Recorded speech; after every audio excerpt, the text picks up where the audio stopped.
तो चलिए उस बीच एक बड़ी खबर अपने दर्शकों को बता दें जो उस वक्त की ब्रेकिंग न्यूज सामने आ रही है। तो दरअसल सरकार गिनाने के बयान पर राज्यपाल जो किसान नेता हैं वो अब घिरना शुरू हो गए हैं। हरियाणा कृषि मंत्री जेपी दलाल ने राज्यपाल को घेरते हुए बयान दिया है। क्या कुछ कहा है? तो दरअसल आंदोलन के पीछे राजनीतिक पार्टियां हैं, ये बात कृषि मंत्री ने कही है।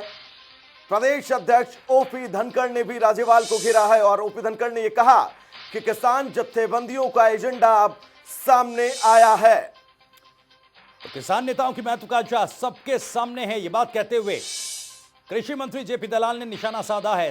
दरअसल बलबीर सिंह राजेवाल ने सरकार गिराने की बात कही थी, ये बयान दिया था, उसके बाद लगातार प्रतिक्रियाएं आ रही हैं। आपको बता दें कि बलबीर सिंह राजेवाल के बयान पर हरियाणा के कृषि मंत्री जेपी दलाल ने निशाना साधते हुए कहा कि किसान जत्थेबंदियों की जो महत्वाकांक्षा है, उनकी जो मंशा है, वो अब सामने आ रही है। बिल्कुल भविष्य, जिस तरह से हरियाणा प्रदेश के अंदर तमाम जगहों पर पंचायतें हो रही हैं, तमाम जगहों पर किसान नेता पहुंच रहे हैं, लोगों को संबोधित कर रहे हैं, और इसी बीच अब सिलसिला ये शुरू हुआ है क्योंकि राज्यपाल ने जो बयान दिया सरकार गिराने का, उसके बाद अब हरियाणा बीजेपी फ्रंट फुट पर है और खुलकर राज्यपाल के इस बयान का विरोध कर रही है, पलटवार कर रही है और ये तक कह दिया कि किसान नेताओं का जो एजेंडा है वो अब सबके सामने आ गया है। जी, जाहिर तौर पर देखिए, जिस तरह से किसान आंदोलन को लेकर, जब ये किसान आंदोलन शुरू हुआ उस वक्त कहीं ना कहीं हरियाणा सरकार को लेकर सवाल उठ रहे थे, क्योंकि जिस तरीके से किसानों को दिल्ली पहुंचने से रोका गया था तो कहीं ना कहीं निशाने पर थी हरियाणा सरकार। लेकिन अब बलबीर सिंह राजेवाल के बयान के बाद लगातार सरकारी धड़ा जो है निशाना साधता नजर आ रहा है। मैं तो पहले से ही कह रहा हूं कि इस आंदोलन में पीछे जो है राजनीतिक पार्टियां हैं और उन पार्टियों की मंशा किसान हित की बिल्कुल नहीं है, कुर्सी हित की है। और लोकतंत्र के अंदर चुनी हुई सरकारों को इस तरह से डिस्टेबलाइज करके सत्ता प्राप्ति नहीं हो सकती।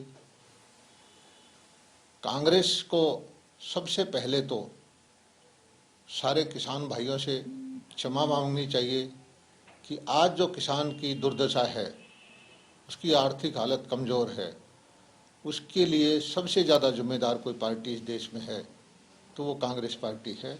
उसी की नीतियों की वजह से किसान कमज़ोर है, किसान पीछे रह गया। तो पवन सिवर हमारे संवाददाता ज्यादा जानकारी के साथ हमारे साथ फोनलाइन पर जुड़े हैं।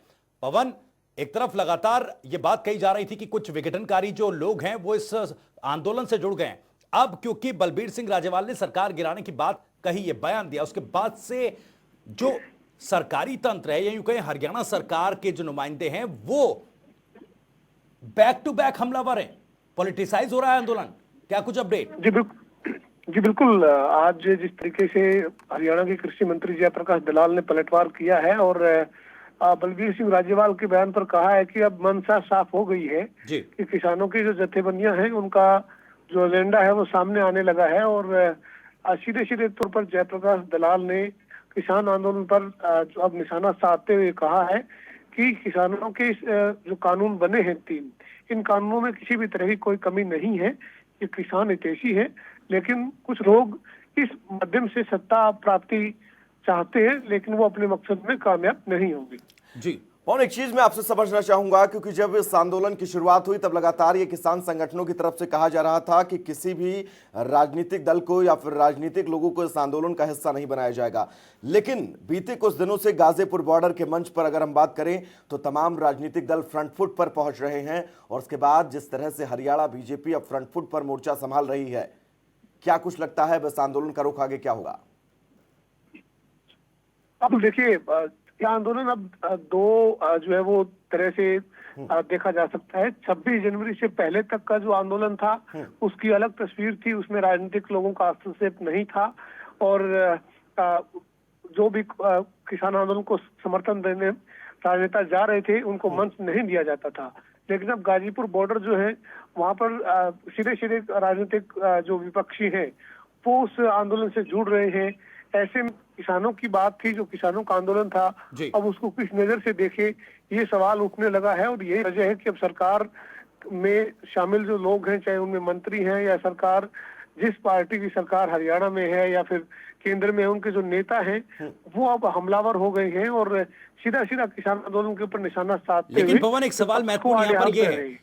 पवन एक और सवाल मेरा यहां पर यह है, क्योंकि जिस तरह से सरकारी पैनल जो कि किसानों से बातचीत कर रहा है वो ये कह रहा है कि भाई किसानों की दी गई तमाम मांगों को मानने के लिए सरकार तैयार है, और दूसरी तरफ जो सरकारी नुमाइंदे हैं, हरियाणा सरकार के जो नुमाइंदे हैं, वो ये कह रहे हैं कि इस आंदोलन के पीछे राजनीतिक पार्टियां हैं, महज उनकी सरकार गिराने की मंशा है जो सामने आ रही है, और ये किसी तरह से किसान विरोधी कानून नहीं है। तो विरोधाभास तो कहीं ना कहीं ये भी दिखाई देता है कि अगर आप संशोधन कर रहे हैं तो कहीं ना कहीं ये जरूर होगा कि कुछ कमियां जरूर रही होंगी। हाँ बिल्कुल, देखिए इस मामले में जो केंद्रीय कृषि मंत्री है नरेंद्र सिंह तोमर जी, उन्होंने स्थिति को स्पष्ट किया और ये कहा कि जो किसानों की शंकाएं थी जी, उनको दूर करने का भी जो है वो फैसला किया गया। उनके साथ कमेटी में जो बातचीत हुई उसमें ये कहा गया कि वो जो संशोधन चाहते हैं उनको संशोधित कर दिया जाएगा। लेकिन इसका मतलब नरेंद्र तोमर का साफ कहना था कि ये नहीं है कि इस कानून में खामियां हैं या कोई इसमें गड़बड़ी है, इसीलिए उसमें अमेंडमेंट करने का जो है वो सरकार मन बना रही थी। लेकिन किसानों की शंकाएं थी, उन शंकाओं के चलते जो है वो सरकार चाहती थी कि आंदोलन खत्म हो और कोई खामी है उसको दुरुस्त कर लिया जाए, वो किसानों की नजर में। अब हालांकि किसान इस कानून को ही काले कानून बता रहे हैं और किसान आज भी उसी बात पर है जिस बात पर किसानों का आंदोलन शुरू हुआ था। हर पहलुओं को समझना होगा, टटोलना होगा हर पहलुओं को इस पूरे किसान आंदोलन के बीच। पवन, बहुत बहुत शुक्रिया इस तमाम जरूरी अपडेट्स के लिए।